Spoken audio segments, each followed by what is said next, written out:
guys. Good evening, everyone. Okay, magkatabi kami ngayon ng aking pinakamamahal na bunso. Ito, magkatabi kami matulog. Diyos ko, nung batang ito, ang bunso namin. Mag-hi ka nga, Lolo. Hi! Oh, see? Ito naman, sa likod ko, ang panganay namin. Yan.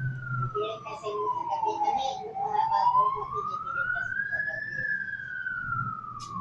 Kasi nga dati doon ako natulog sa gilid. Kaya kita mo, Doon, mga sa bago gilid. mo? Oo. Sa picture. Ngayon kasi, yan, yung TV niya kasi, may problema. Kaya kailangan ko siyang bantayan.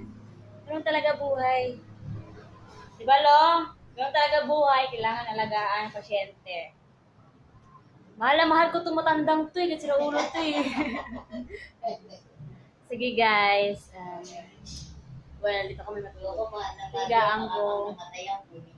Tapos ito yung kumot ko. Ito yung kumot ko. Kumot ng baby ko to. Dinala ko pa dito sa Maynila. Yun na.